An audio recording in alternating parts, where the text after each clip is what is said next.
He was the pride of the CIA until he became their disgrace. He betrayed without hesitation, escaped while the best were hunting him. He lied, vanished, and started trading secrets that cost people their lives. He risked everything, his family, his freedom, and the lives of others. He knew where the bugs were hidden, who was passing information, and who would be eliminated if he talked. He crossed borders in secret, met with enemies, received gold and gifts. Even Moscow was shocked by him. But the most terrifying part, he was not alone.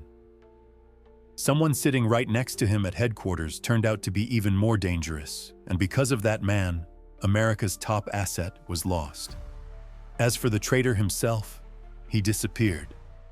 Forever. Don't forget to like, leave a comment, and subscribe. You are not here by accident. Edward Howard should have been everything the CIA wanted.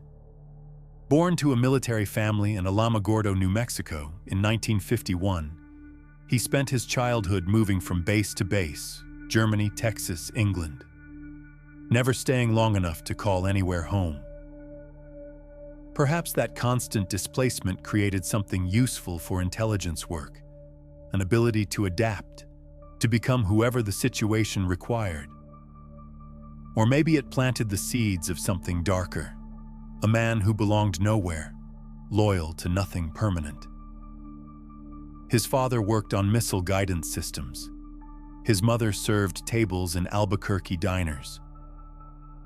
Edward became an altar boy, the kind of clean-cut American kid who made his parents beam with pride at church functions. But even then, there were whispers of something else. A hunger for excitement that made him different from his peers. When other college students protested Vietnam, Howard studied international business. While they questioned authority, he dreamed of joining it. The Peace Corps became his proving ground. Costa Rica, Dominican Republic, then Colombia, where the real Edward Howard began to emerge. Bucaramanga in 1973 was a place where rules bent easily, where a young American with the right connections could taste freedoms unavailable back home. He met Mary there, curly brown hair, blue eyes, everything wholesome about American dreams made flesh. But Colombia offered other attractions too, the kind that came in small white packages and promised escape from whatever was eating at him inside. Was this when Edward Howard learned that rules were suggestions? That authority could be circumvented if you were clever enough, careful enough, hungry enough? By 1981, Edward Howard had achieved something remarkable. Master's degree, international experience, a beautiful wife, and finally, acceptance into the CIA. The agency that had rejected him years earlier for being too young now welcomed him with open arms. Langley, Virginia became his new world. 4 months at Camp Perry, the farm, learning tradecraft that would have made his father proud. Lockpicking, surveillance detection, the subtle arts of human manipulation. Howard excelled at all of it. The Soviet East European Division was where careers were made during the Cold War. While other agents handled mundane diplomatic cables, Howard was being groomed for the ultimate prize, Moscow Station, the heart of the beast, where America's most sensitive operations played out in shadow and silence. His handlers saw potential, a man who could disappear into crowds, who understood the psychology of displacement, who had already proven he could operate in hostile environments. Mary joined the agency too, working at the language school, the perfect CIA couple. But perfection, as Edward was learning, was exhausting to maintain. The drinking started subtly, after work sessions that stretched longer than they should. Colleagues noticed, but in an organization built on secrets, Everyone had something to hide. Howard's superiors suggested counseling, nothing more serious than adjustment issues. How many warning signs can an institution ignore before they become impossible to dismiss? How many second chances does someone get before the chances run out? For 15 months, Howard absorbed everything Moscow Station had to offer. Code names of American assets behind the Iron Curtain, drop sites where secrets were exchanged, the locations of listening devices planted in Soviet facilities. Every piece of information that could keep American operatives alive or get them eliminated if it fell into the wrong hands. April 1983, a routine polygraph examination that should have been a formality. Howard was weeks away from his Moscow posting, his diplomatic cover already established, his mission parameters finalized. The questions started normally. Drug use. Everyone lied about that. It was practically expected. Howard admitted to experimentation in Colombia, nothing the agency hadn't heard before. Then came the unusual question about theft. $40 from a woman's cosmetic bag on an airplane. Such a small thing, really. The kind of opportunistic moment that might tempt anyone. Howard's honesty seemed almost refreshing in an organization built on deception. But polygraph machines don't measure honesty. They measure stress, fear, the physiological cost of maintaining lies. And something in Howard's responses was setting off alarms that his interrogators couldn't ignore. 4 separate sessions, each one more intense than the last. By the final test, Howard was taking tranquilizers, trying to calm the storm of anxiety that threatened to overwhelm him. His interrogators accused him of hiding major crimes, of fundamental deception about his character. When it was over, they told him everything checked out. Howard went home with champagne, ready to celebrate his family's departure to Moscow. But behind closed doors, his superiors were having different conversations. What makes someone suitable for the most dangerous posting in American intelligence? What psychological profile fits a man who might need to sacrifice everything, including his own identity, for his country? The CIA decided Edward Howard didn't have it. The termination was swift and brutal. Howard arrived at Langley expecting final briefings and instead found himself escorted from the building, his security clearance revoked, his dreams shattered without explanation or appeal. Santa Fe, New Mexico became his exile, a job as an economic analyst, the kind of mundane work that felt like intellectual imprisonment after the heights he'd almost reached. Mary tried to maintain normalcy, but something essential had broken in her husband. The resentment grew like a cancer. Late-night phone calls to the Moscow embassy, rambling conversations that worried the operators who answered. Confrontations with former colleagues, alcohol-fueled encounters that revealed the depth of his rage. Howard had become the CIA's worst nightmare, a trained operative with intimate knowledge of their most sensitive operations, now bitter enough to use that knowledge as a weapon. The agency faced a choice that would define the entire affair. Inform the FBI of the security risk and admit their catastrophic mistake, or hope that a disgruntled former employee would eventually calm down and fade away. They chose silence, the kind of institutional arrogance that assumes problems disappear if you ignore them long enough. But Edward Howard wasn't disappearing. He was planning. October 20th, 1983. Howard returns to Washington on business, but his real destination has nothing to do with economics. The Soviet embassy looms before him like a door to another world. He doesn't walk through it that day.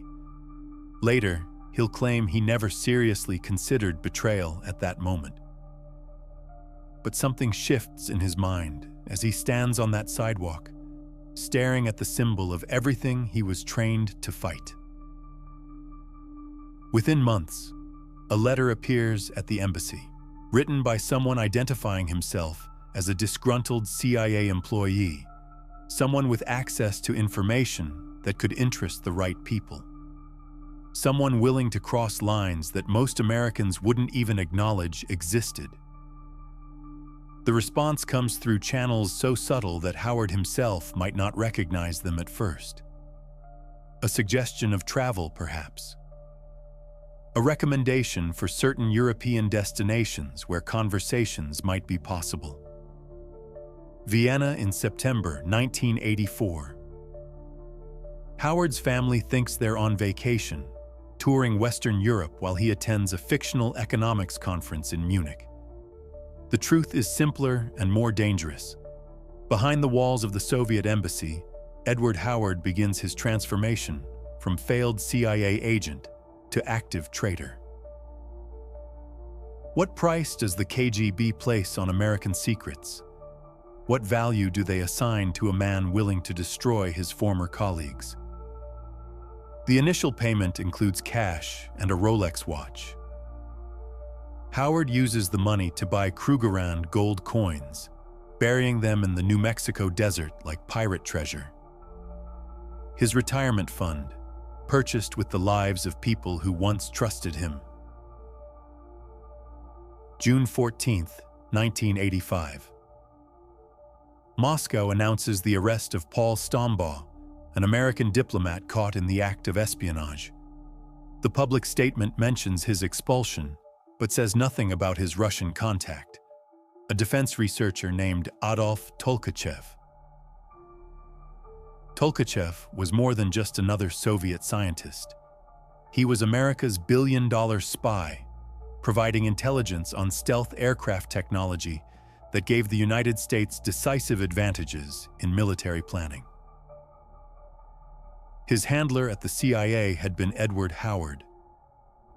The coincidence sends shockwaves through Langley.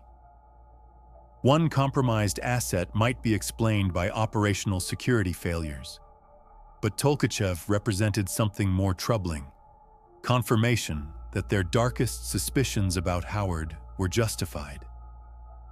Then comes Vitaly Yurchenko, the KGB officer who disappears from a Vatican tour group and emerges weeks later in a Virginia safe house, ready to trade Soviet secrets for American protection.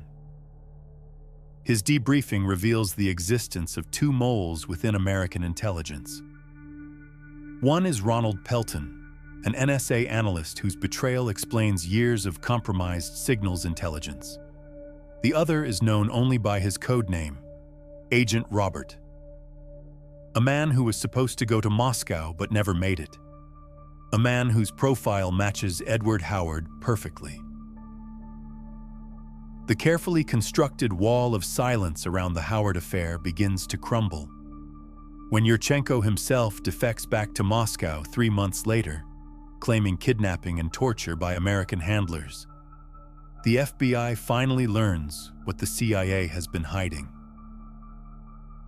How many American assets died because institutional pride mattered more than operational security? How many operations failed because the right people weren't warned about the right threats?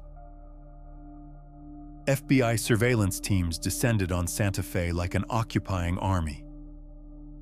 The flat desert terrain made concealment nearly impossible, but Howard's CIA training included counter-surveillance techniques that most criminals never learned.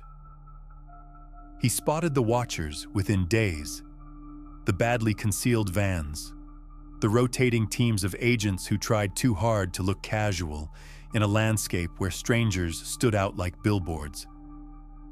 Howard knew he was living on borrowed time. The wiretaps in his home captured nothing useful. Howard and Mary conducted their conversations as if they knew every word was being recorded, which, given his background, they almost certainly did. The FBI agents listening from their mobile command post heard discussions about groceries and weekend plans, nothing remotely incriminating. September 19, 1985. The confrontation at the Santa Fe Hilton Hotel felt almost anticlimactic. FBI investigators laid out their evidence, hoping for a confession that would solve their problems cleanly. Howard denied everything with the calm professionalism of someone trained in exactly these situations. But denial wouldn't protect him much longer. His probation violations alone, the European trips he'd lied about, the weapons charges from his drunken confrontation, could put him behind bars for 9 years. Long enough for a more serious espionage case to be constructed. Howard knew the mathematics of his situation better than most fugitives ever could. He had perhaps days before arrest became inevitable. And unlike most criminals, he had skills that might actually get him out of the country alive. The Jack-in-the-Box was a CIA invention, a spring-loaded dummy designed to fool surveillance teams when an agent needed to disappear quickly. Howard had learned to use it during his training at the farm, back when such techniques were meant to protect him from foreign intelligence services. Now he would use his government's own methods against them. Saturday afternoon, September 21st, 1985. Mary Howard pulls out of their driveway with her husband beside her, a scene the FBI surveillance team has witnessed dozens of times before. Nothing unusual, nothing worth reporting immediately. But in the passenger seat sits only a dummy. Edward Howard is already moving through Albuquerque, then Tucson, making his way toward an escape route planned with the same meticulous attention to detail that once made him a promising intelligence officer. The FBI doesn't realize their target has vanished until Sunday morning. 24 hours, an eternity in manhunting terms. Long enough for someone with Howard's training to disappear completely. By then, he's already airborne, flying from JFK to Copenhagen to Frankfurt, beginning a journey that will take him across 3 continents. Behind him, the Bureau scrambles to contain a public relations disaster, the first CIA agent to defect to the Soviet Union, lost because a surveillance team couldn't tell the difference between a man and a mannequin. The kind of operational failure that ends careers and embarrasses entire agencies. Howard spends 9 months in motion. Europe, Canada, South America, always moving, always looking over his shoulder for the American agents he knows must be hunting him. Phone calls to Mary reveal glimpses of his location. Postcards provide tantalizing clues, but nothing solid enough for his pursuers to act upon. The psychological toll of constant flight begins to show. This wasn't the glamorous escape he might have imagined during his CIA training. This was exhaustion, paranoia, the grinding stress of knowing that capture meant life in prison, or worse. Helsinki finally offers what he's been seeking. The Soviet embassy opens its doors to an American fugitive carrying secrets worth more than gold. August 7th, 1986. Edward Howard disappears into the Moscow underground, trading his American identity for Soviet protection. Moscow in 1986 wasn't the workers' paradise that Soviet propaganda promoted. For Western defectors, it was often a comfortable prison, apartment provided, expenses covered, but freedom limited and trust non-existent. Howard joined a small, exclusive club. Kim Philby, George Blake, other Western intelligence officers who had chosen ideology or circumstance over loyalty. But unlike them, Howard brought no grand political convictions to justify his betrayal. Only resentment and the hope that his secrets were valuable enough to buy security. The KGB paid well for what he delivered. At least $150,000 flowed through Swiss bank accounts, apart from the gold coins buried in New Mexico and the more direct payments made during his Vienna meetings. Blood money, purchased with the lives of Soviet citizens who had trusted American promises of protection. Adolf Tolkachev paid the ultimate price. The scientist whose intelligence on stealth technology had given America decisive military advantages was tried and executed for treason. His death was a direct result of Howard's betrayal, a life traded for Howard's Swiss bank account. The damage rippled outward in ways that might never be fully calculated. Diplomatic expulsions, compromised operations, intelligence networks destroyed by the simple fact that Edward Howard had once sat in briefing rooms and absorbed secrets he later sold to the highest bidder. How many American operatives were recalled from dangerous postings because their cover might have been blown? How many Soviet citizens who might have provided valuable intelligence decided the risk was too great? The human cost of espionage isn't measured only in executions and arrests.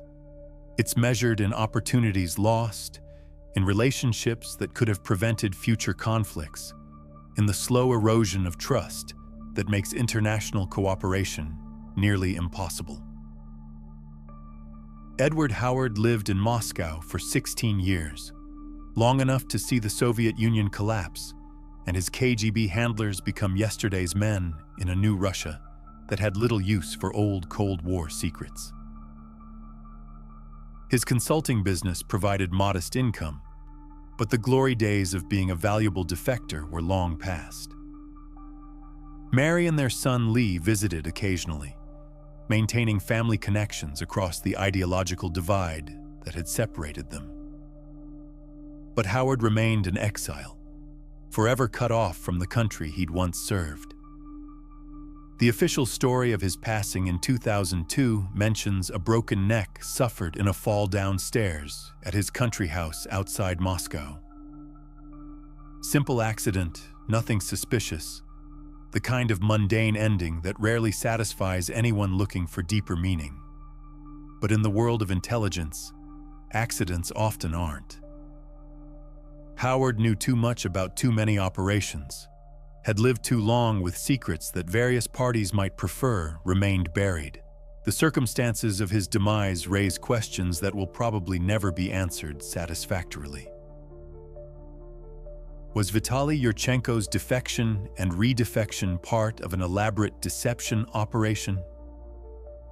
Did Aldrich Ames, the CIA mole who was actually providing information to the Soviets during this period, help orchestrate Howard's exposure to deflect attention from his own activities? The Edward Howard affair remains a case study in institutional failure, personal betrayal, and the corrosive effects of secrecy on the organizations meant to protect national security. His story asks uncomfortable questions about loyalty, justice, and the price individuals pay when institutions abandon them. What transforms patriotism into treason? What makes someone willing to destroy the lives of strangers for personal revenge?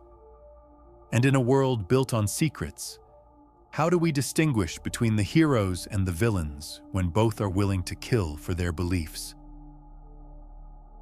Perhaps the most disturbing aspect of the Howard case isn't that it happened, but that similar betrayals continue to occur with predictable regularity. The human capacity for loyalty and betrayal remains constant, even as the technology and stakes of espionage continue to evolve. Edward Howard chose his path on a Washington sidewalk in 1983, staring at a Soviet flag and contemplating revenge. Everything that followed was simply the logical conclusion of that moment, when resentment overcame duty, when personal grievance mattered more than national security. The shadows he entered that day consumed him completely.